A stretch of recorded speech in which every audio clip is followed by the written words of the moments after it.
look past our assumptions about the meaning of a particular manner of speaking. Just because one person may be more abrupt doesn't mean that he is cold, uncaring, or uninvolved. On the other hand, a more tentative approach is not necessarily a sign of weakness, fear, or lack of confidence. We communicate the way we do because it was what we are taught. What matters is that we give each other a chance, which we get to know what lies behind the communication style, and most important, that we resist the urge to jump to premature conclusion about what a particular style may be.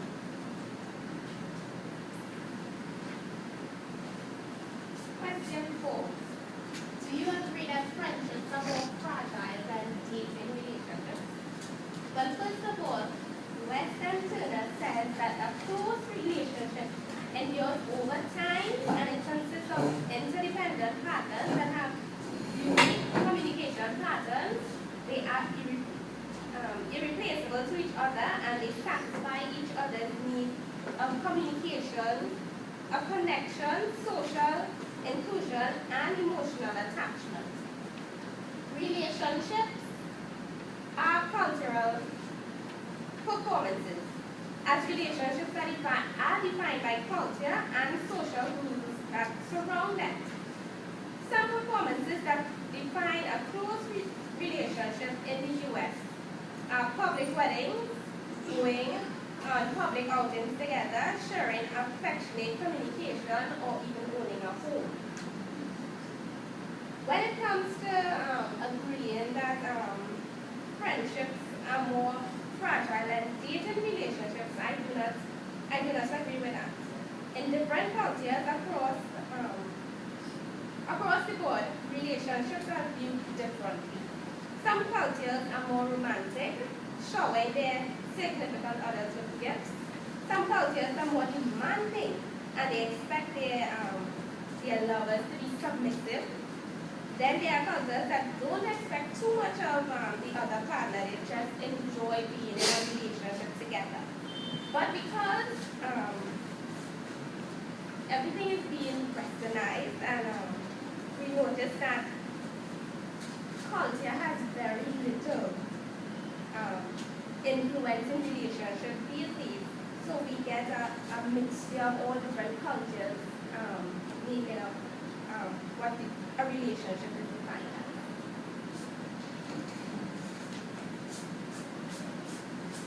I'm going to deal with question 5. And question 5 has 3 main parts. The first is describe the metaphor inherent in a stage model approach to explaining relationships. The second part, what information does it bring with it, and how does it guide us to perceive relationships? And lastly, why do people think of relationships as needing improvement? The first thing we look at is what is a stage model, and that was explained by Sarah and some of our other colleagues. It is the steps or stages that a relationship will go through from its inception to its termination.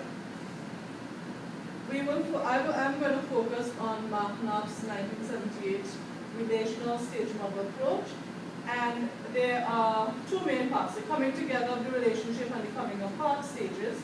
The coming together has 5 main stages, and the coming apart has 5 main stages. The first part of the question asks for a description of the metaphor inherent in a stage model approach.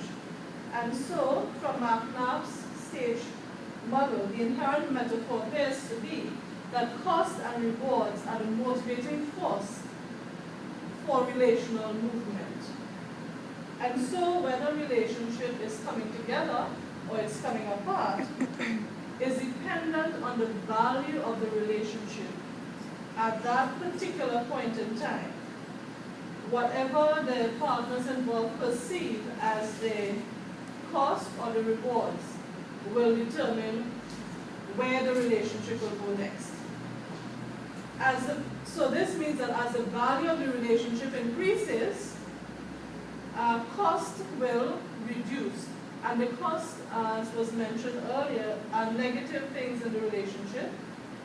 And the rewards increase. Those are pleasurable things in the relationship. The value of the relationship will increase.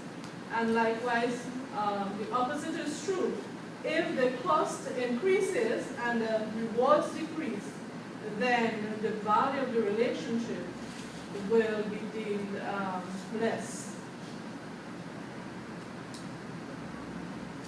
And this leads us to answer the second part of the question, which asks what information does this stage model approach bring with it, and how does it guide us to perceive relational life?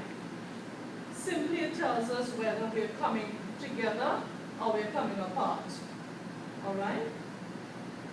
And then I've created my own visual of what I understand from the stage model approach. And we are going to, I need you to follow with me. I don't have a pointer, so we have to go to the board here. Just going for my hands. This represents the coming together. This represents the coming apart.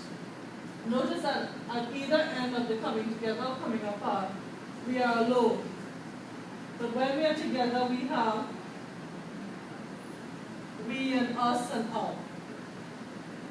The 5 stages begin from being alone to bonding at the top, and then it starts when it's breaking down or coming apart from differentiating straight down to termination, stage 5. Weston Turner explains that the stage model is a snapshot of the process of relationship development, but it does not tell the entire story. It means that partners may move back and forth, they may slide back and forth between stages, or they may miss some stages altogether. It depends on wherever you are at that point in time, what value you perceive the relationship to have will determine whether you will continue the natural flow here, or whether you will just shortcut some of them or go backward or forward. All right? And the last part of the question asks, why do people think of relationships as needing movement? Relationships are like life. We are either growing or dying. We are either coming together or coming apart. We are either blooming or withering.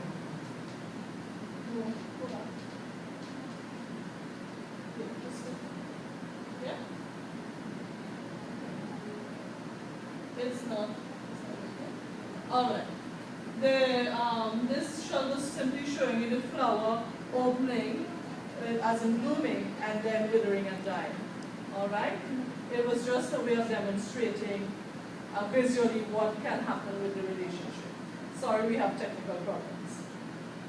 It is a natural principle that we encounter daily, not only in nature, but also in our own interpersonal relationships. And I thought that this was able to portray that point. Thank you very much.